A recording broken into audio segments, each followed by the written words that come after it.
What's going on, family? Thank y'all for joining me on another episode of Abandoned Voices. Today I have Miss Sharon Marie. Hey. And we talking Black Lives Matter. Yes, I know I'm talking Black Lives Matter with a white woman, but she's deeper than me with it. I'm woke. She's woke. I'm a woke white person. So what's going on, Miss Sharon? Oh, lots. I stay very busy. Very busy.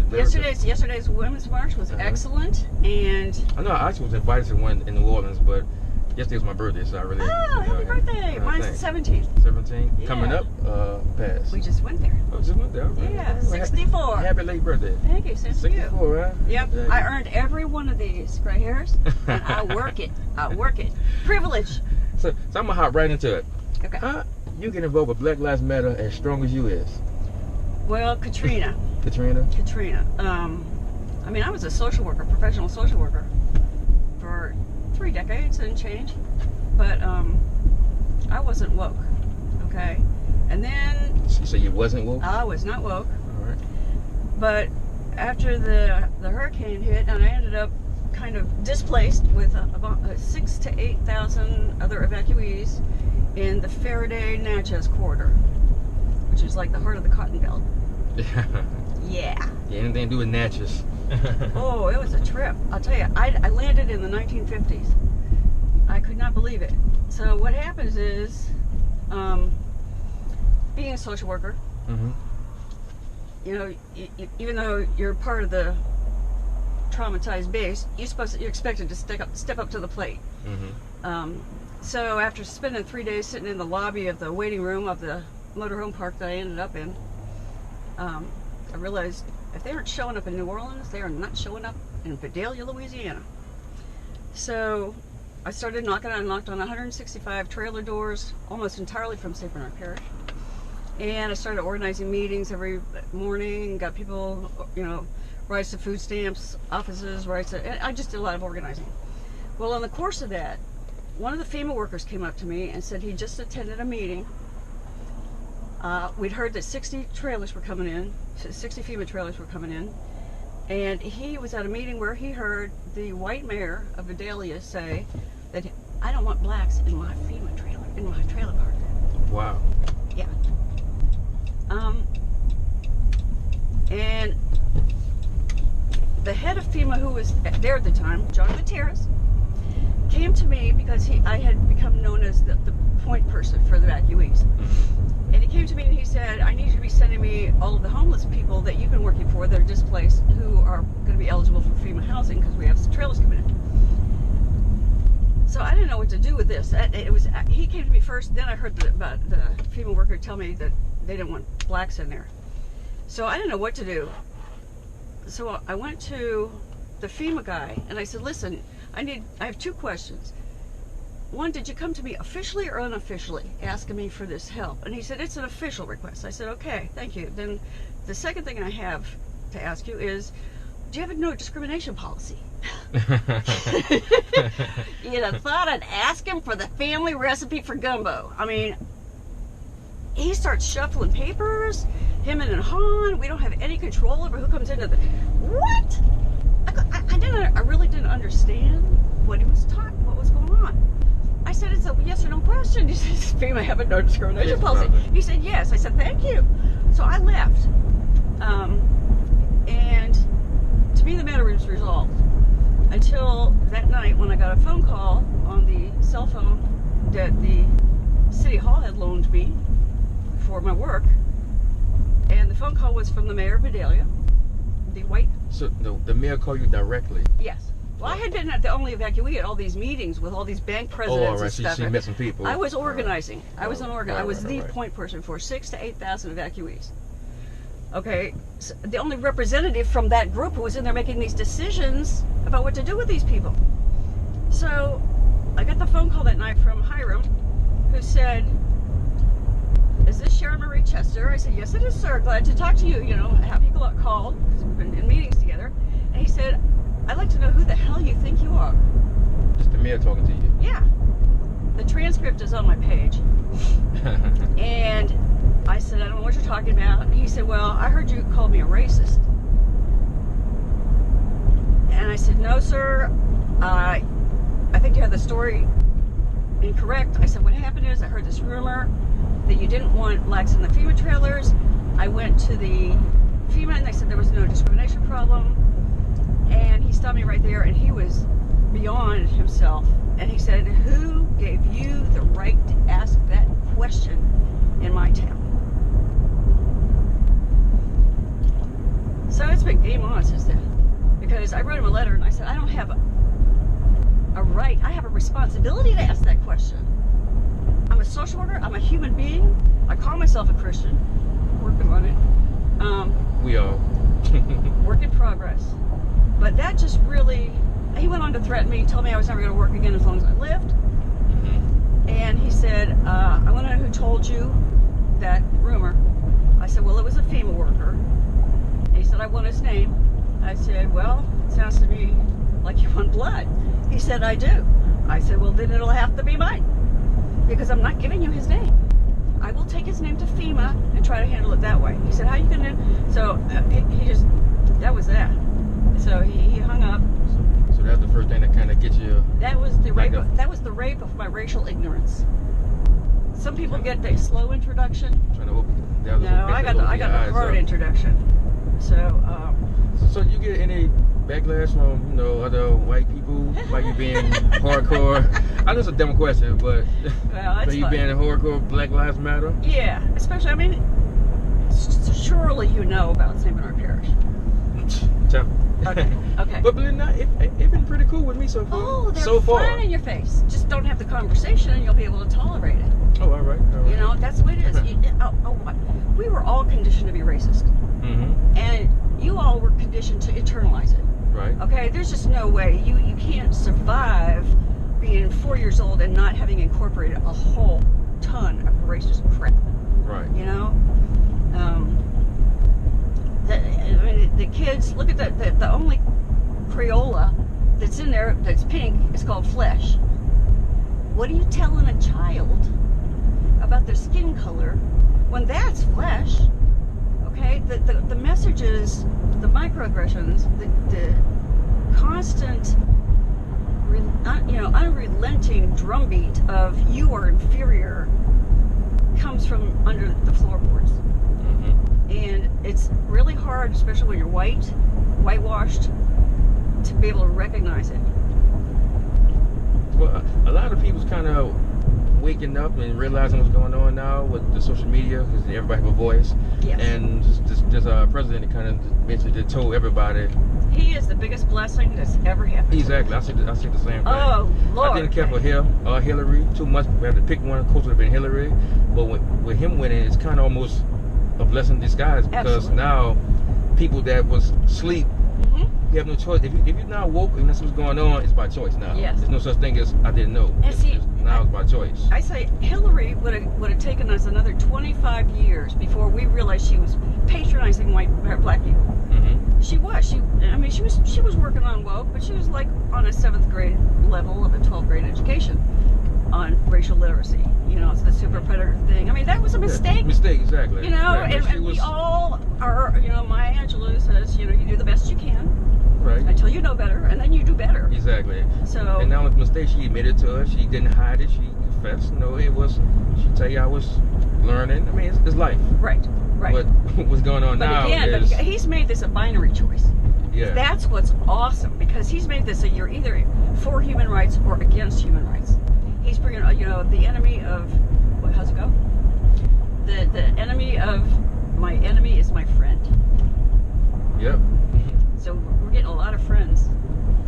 And somebody said to me on my page today, and I think this too, why can't Black Lives Matter get the kind of traction that the women's marches are getting? Right. But the only thing I can say, because and God bless them, more power to them, but what do they got that we ain't got with our argument, Exactly. But all I can say is, this is where it's important to have a good understanding of intersectionality, because going to that women's march yesterday, that's where we enhance solidarity. That's where we pick up recruits for Black Lives Matter. That's where we help white progressive liberals understand that being progressive or liberal is not the same thing as being racially literate. So why do you think people always paint the Black Lives Matter, make it seem like it's bad, like it's like some hate group or something? Because it's a threat to their privilege. I was thinking the same thing. Of course, you know, they're just like brainwashed. anytime Black people speak up for themselves, it's kind of almost like, you know, like it's like they paint the picture of violence. Black skin is perceived as a weapon by white people. So if your skin is a weapon, you're always armed. And when these police officers are trained at trigger, you know, with a trigger finger that's this sharp, and they think you're a danger, all you have to do is look like you're 13 and you're 12. And I mean, government you're watching that in real time, in real life. Government statistics. It's called The Ultimate White Privilege Statistics by J.B.W. Tucker. Look it up. It's a very important piece to have in your repertoire. Black males between 15 and 19, 21 times more likely to be shot on sight than white males of the same age. Okay, this is not like, oh, well, he must have done something wrong, and then they pull out everything that they can find about, you know, the black kid that they just killed on the railroad tracks. And blamed him for, like, you know, picking up a railroad tie and trying to defend himself. Sorry, but that's the way it is. You know who I'm talking about, St. Bernard. Yeah, I'm not very popular. So you have a hard time living out here? Well, I mean, I built a house here. I mean, I dug it. This is the place for people say, why do you move here? You know, why don't you go with people who are? Because this is where people like me belong. Need to be woke. This is where white people belong, in the trenches. And St. Bernard is it's kind of like by you being white, you have an inside connection to. Yeah, because white people will say things to me that they're not going to say to you. Exactly. That's what I'm getting at. Yes. They say to me online. Oh, yeah. You know, in the chat rooms. And please call me in. But anytime when I'm not banned. Man, in person. Yeah. So most people that's, you know, you try to explain to them like white people, do they get it or they just don't care? There is a spectrum. From ignorance. I know if you don't really have black friends, you don't really hang around black people too much, or other races, you see it from a distance, you don't really know how to handle it. Well, most white people have what I call a transitional person, which is that black token person in their lives that they think is the exception to the thug race. No, what do you mean? I have a black friend. Of course, they're different from black people. Right. See, the person I work with, they're not a thug. Like instead of that being the normal person who's a black person. See, white people don't know who black people are. You know, the concept of whiteness was not even an idea until the 1600s. There were many wars before that, and they say, oh, well, they enslaved their own. Well, sure they did, because there were regional warfare, and they enslaved each other for religious purposes, for, you know, gaining, you know, doing greedy things that countries do to each other. And some of those were black and the others were black. Okay, so yeah, they did. But ours is the first system of enslavement where we just picked some random physical characteristic and made that the basis of enslavement. And yes, when we made it so profitable, black people did take advantage of that. And furthermore, abused that option. Question. I was just saying, like, what white people do they really know? Oh yeah.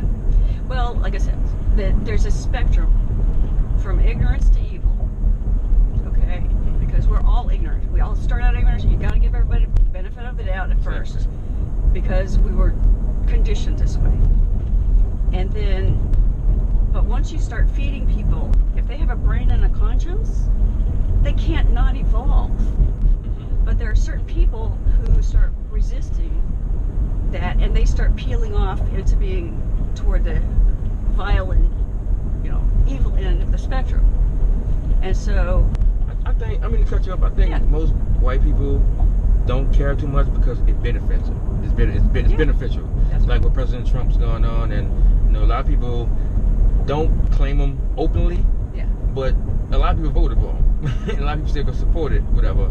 And I think as long as you like, you know, if it don't affect you, I might not go against it, but. Well, that's how I lost my family. Okay, in this fight, and that was because you talking about the Sabanor Jane Elliott. My family of origin in this fight when after Katrina, and I saw how bloody this race thing was going to end up being, and I wanted my kids safe, okay, because I was not safe. So I sent my kids back to Pennsylvania, to my home. Well, they said, that is not your fight. You need to get back here with your children. Well, I didn't know any of these terms at the time, but my children were privileged. My children were taken care of. My children were in the bosom of their family that was supposed to be feeding them in a time of catastrophe. You know, I lost my home too. But it is my fight. I think it's everybody's fight. It's everybody's fight because you are my kin of color. We're family. You are not a subspecies. That's a lie that there are not more than one race. But they developed these.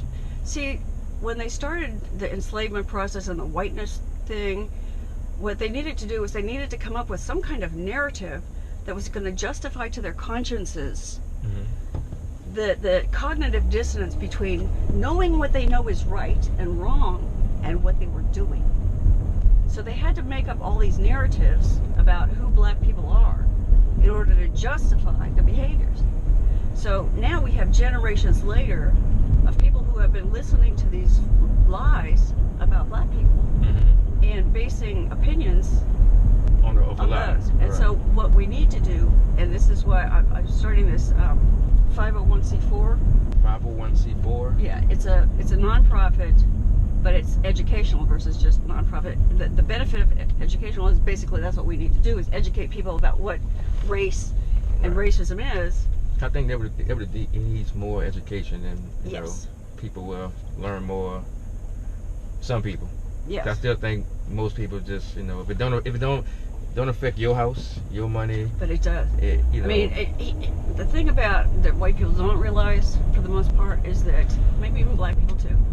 The process of oppression does not only dehumanize our victims, it dehumanizes us. I mean, my skin color is associated with the most vile life form that has ever existed. And that's the lynchers of this world, okay?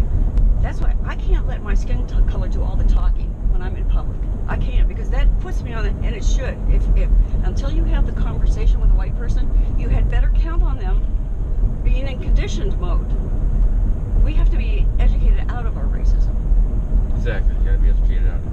And so I'm developing educational materials that address the false narratives, and you know, trying to get something going in that direction. That's where I see using my strengths as a social worker, a teacher, and a woke white person. So you ever feel threatened, like scared for your life, like? I've had my life threatened. I mean, by the mayor, for God's sake, you want my blood? You know, what do you want here? You know, yeah, I've had my life threatened. But you know, I have had. Oh, and I even had this white wizard. That's his name. Last time I looked, he had some reason it had been taken down. I don't know if his whole site has been taken down finally, but he even found me online and posted. He gave me a soundtrack about this anti-white scum, you know, and it posted. Yeah, because no, white people different from black folks. Once y'all start liking other races, y'all get cut off. Black folks, we don't go that far. But you know, white people, either you. Once you're a nigga lover, there's no coming back. Nope. Hallelujah. No Never will. Back. Can't go back. That's for sure. Well, it's like, how can you not do something when you know? Exactly. Once you know what's going on, you know, much is required of the person to whom was handed the stolen goods. That's me. You get any like hate or like from the black community? I have had my share of problematic black people. I mean, I know everywhere. Huh? So I know everybody. Even people you try to help sometimes don't understand the help or don't want to be helped, and automatically see you as an enemy because you're not black. So how can you help them? Well, there's those, and then there's people who are saying, "Shut the fuck up," because you're making the problem worse. I don't see how you can make it worse. Well, I don't either. Frankly, I'm sorry, but sometimes you need people that's already in the inside to help, because you already, like I said, by you being a white person, you could talk. You sit at a table with white people that black people can't do. Right. Not saying can't sit at the same table, but the conversation's different. You already in it. Right. Like what you doing out here. I'm on the in crowd. What you doing out here, somebody black can't do that. No. Listen, I have black friends who get dropped off at the parish line. And I can believe it. It's true. This place is nasty. I mean, we got a few white people over here who are working on their courage, and I really appreciate that. I need your help. We all need your help. So you have black friends who mess up and they drop them off at the parish line. That's funny. Yeah. Well, what were you? I couldn't believe it. I met your wife? Yeah, that's how I got in touch with you. You met my wife.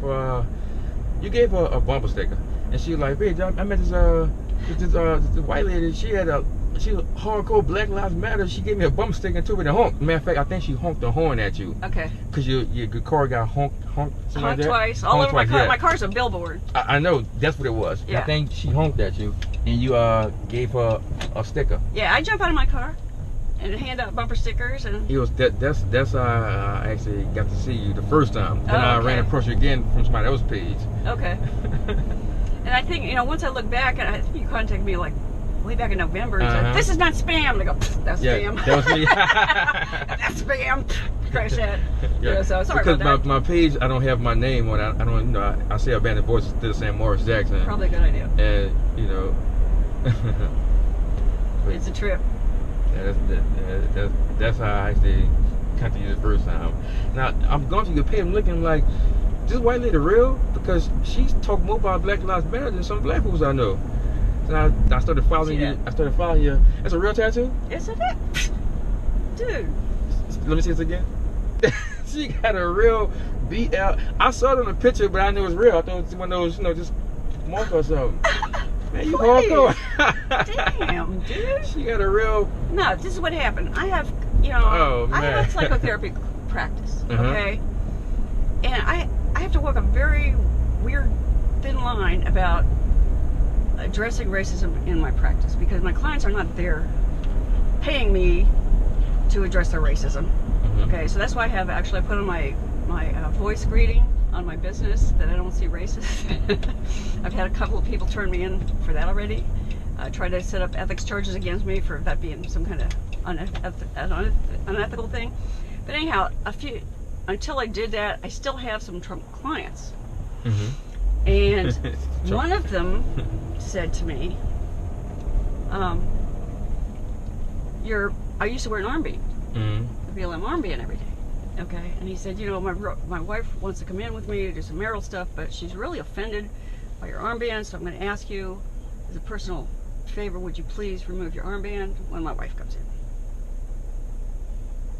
So wife was offended by your armband. We had something on the armband? I had a BLM armband.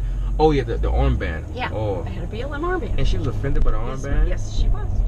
And so, see, she wouldn't have said that to a black person. Okay, that's where I get to use my leverage.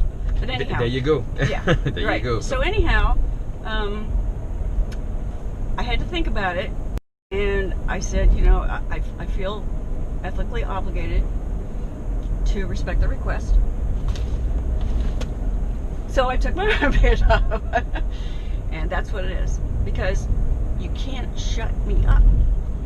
So that inspired you to get the tattoo, because she made so now you can't take the tattoo off. Now I can't take that off. You can't make me take that off. Something kind of ironic about the branding of white flesh in the name of the movement. That's great. And I don't expect all white people to do this, but step it up, guys. Exactly. Yeah, I think sometimes, people got to just have a conversation and stop assuming you know what goes on in another person's mind or life or whatever, and you can't go by what you see off TV or your one black friend.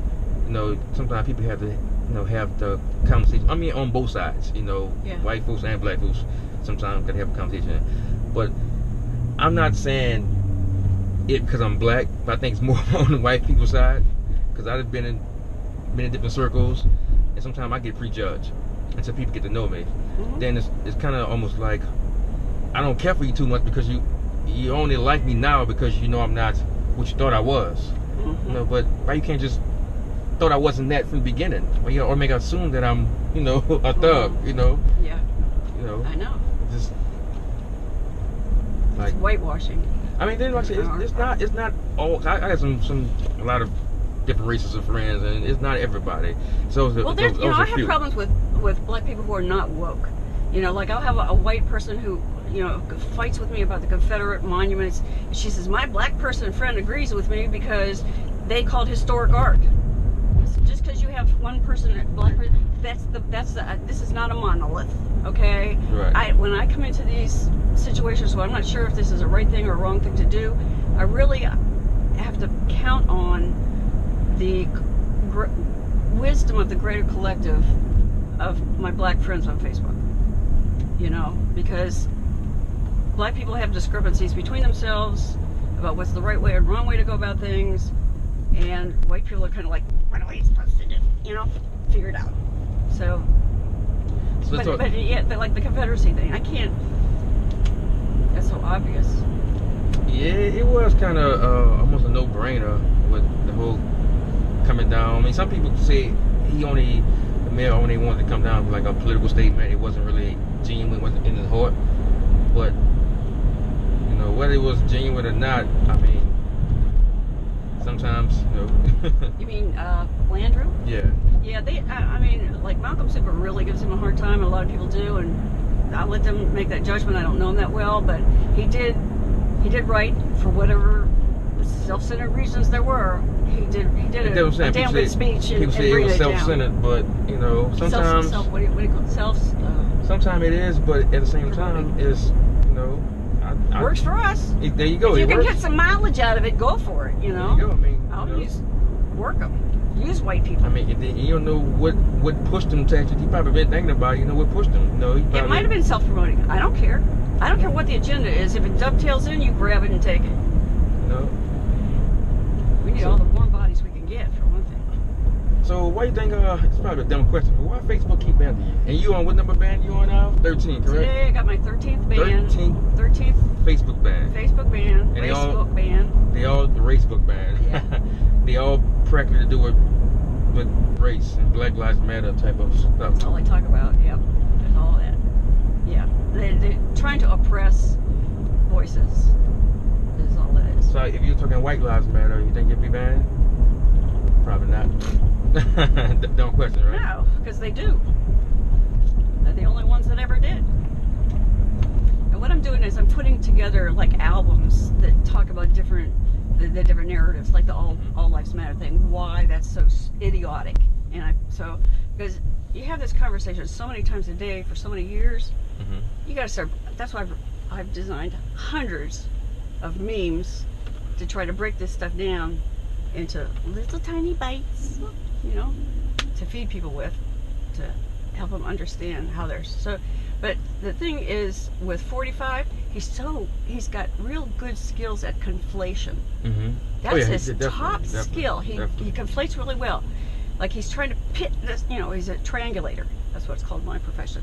He'll grab one, he splits, and then he'll grab one and pit them against each other. And it's the Willie Lynch thing. All alive and well. But what I always say about the president, it's not so much him. I look at the people that support him, because once again, the things he say and do is you can't explain that. I mean, his own people on TV can't explain it, and you look kind of crazy and retarded trying to explain it. And like I say, it's not so much of, not saying it's not so much of him, because of course it's him, but I think the people that support him behind closed doors, that's the worst one. They worse. Well, they worse, because I've been saying it since 4th of July 2015, when Columbia, South Carolina, that woman of conscience climbed that flagpole and took that flag down. I said that was the shot not heard around the world that began our second uncivil war. And America's only now just starting to wake up to that. I think we're there. I really do. I think it's overdue. I mean, I haven't put my weapon down since Katrina, but I never saw any light at the end of the tunnel until social media. Yes, exactly. The devil itself is the venue for the revolution. The devil itself is the venue for the revolution. Yeah, social media, because now everybody have a voice, everybody have eyes, and you can say Can't something. keep the secrets anymore. Yeah, you can say something today, and tomorrow it could be heard by millions of people. Yeah. So, or on the spot. You're right, on One the of the spot things now. I want to do is I want to get that. I just got myself my first big girl phone, so I have a smartphone. But one of the reasons I got it was I want to get that app. I think it's to the ACLU, and start filming again. Law enforcement officers at stop events. You know, like if I see them pull a person of color over, I'm going to stop and film. And film it. I started doing that here, and it was going to get me killed. Or it was going to get the person who I was stopping to take film of killed. Because this one black woman, they stopped her, and I stopped, and I parked about 100 meters away, and about half that really. And the cops went nuts and go, "Who are you?" And he's going to turn to go, "Who is she?" And she's going, "I don't know. And I said, "I'm just trying to make sure everything's okay." And I pointed to my Endracism bumper sticker, you know. But then these other cops came, and they're all looking at me, and they're all really weirding out, and they've let her go, but she was nervous as heck, and I was really getting scared because they were yelling at her. That's crazy. It was crazy. They pulled her over. Yes. She's cooperating. Yes. You stop. Yes. They get no mad at her. Yes. That's not only how it go, but it just, you know. And that's why I'm saying, when you on the inside, people like you can help. Yes. And like you said, once you see it, it's kind of almost like once you see the light, you can't go back, because now you seeing this, you first-hand experience. You're saying, how you get mad at her and she don't know you? And listen, when she takes off, he comes running at me with his hand on his gun. Dick, a dick with a dick.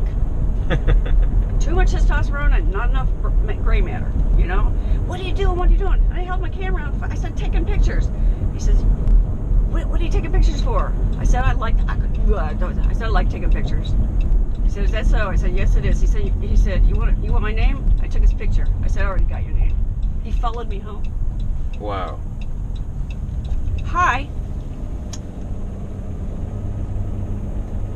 And I was renting an office on this street, and I put out a sign that said, "Hung twice at Black Lives Matter." Within 48 hours, not only was it ripped down, it was ripped down on YouTube with them threatening to come after me. On YouTube? Find out who I am. Yes. Because you say hung at Black Lives Matter? Yes. That right there, I was renting an office in there, and they came and ripped my sign down, videotaped themselves taking it down, and I have all the snapshots that people that were friends of yours were sending me. So I got to see who all was out there threatening me. In fact, I had to actually get the police involved at one point, because this one white woman,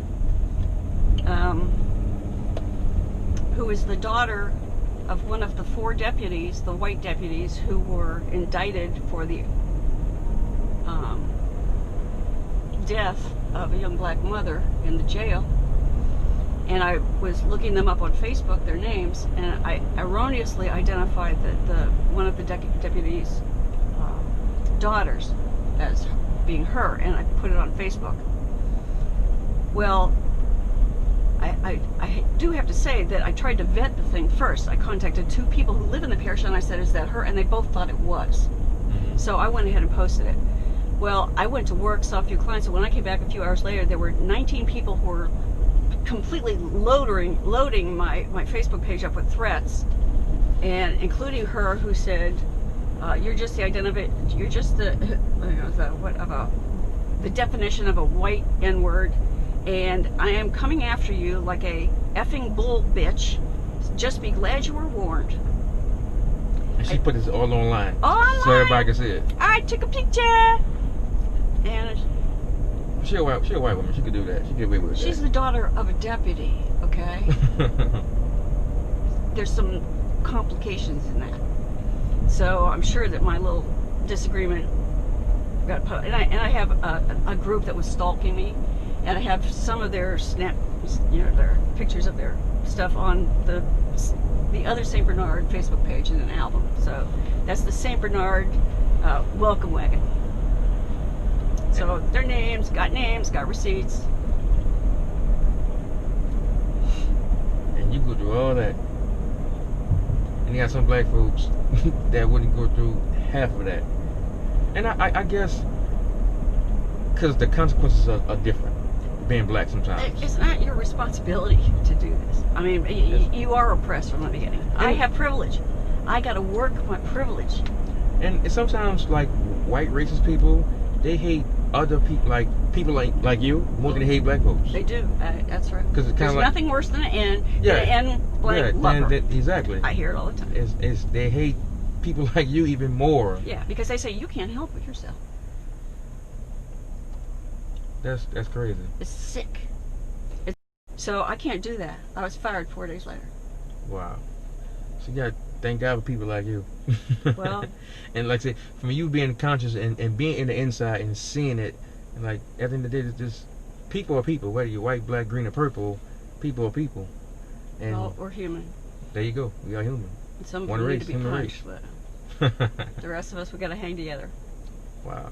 Okay? It's good to meet you. No, the pleasure's all mine. Oh, okay, bud. You sure you're not black under the skin? That's how I get accused of that on a regular basis. My mother sent me some Dead Sea mud. She's very Republican. And she said, I had a sneaky suspicion you always wish you were a little darker in the face. I said, back at you, Mom. We have a dialogue, what can I say? Wow. But anyhow, well, we're all good. It's about one love. Love is big. The love is big. So one more time before you go, your what is it called? The thing you're doing? That's the name of it. Look me up on the Other St. Bernard Facebook page. The Other St. Bernard. Although I'm Facebook banned page. for 30 days. Yeah. Or I can't look for it right now. Wait till or that February. The thing I'm doing with the racial literacy is the other Facebook page. One of my other ones is called the New White Rose. New White Rose. I also have the New White Panther Party, Warriors Against Racism, a few other little things. Yeah, I saw that one, the War Against Racism. I saw that one. That was one of mine. And the White Panther Party. New White Panther Party. The New White Panther Party. Yeah, but I do my local street work on the Other St. Bernard, and I do my literacy stuff on the New White Rose. So when you be banned from Facebook, your page is people can log on and see, or you just can't. You just can't post. I can't post. I can't even click like. Oh, you can't, but you still can log on and see it. I can see everything. So if anybody wants to contact me, if you want to, you can even inbox me a phone number or something. If somebody needs to reach me or something, I can do. Or you could inbox them. You just can't do nothing public, like nothing. Oh, I can see the inboxes. I just can't. I never been banned yet. Touch. I want people to get banned for this video. Who knows? It's 13 times. It doesn't take much. They have my name. Wow. But, so you've been red flagged, huh? You can say that. That's good. It's an adventure. This is the best time to be alive. This is, if you'd have gone to that march, there's no other place in all my born days that I have been besides these rallies, and especially the Alton Sterling one, where every single person that was there because of love. You said the Donald Sterling? The Alton Sterling protests in Baton Rouge. Oh, on Sterling, right. Where they came at us with the LARD thing and the thing, and the woman next to me got slammed on her face. And a brother picked me up by the armpits and pulled me over a fence and saved me from getting whacked by a Leo.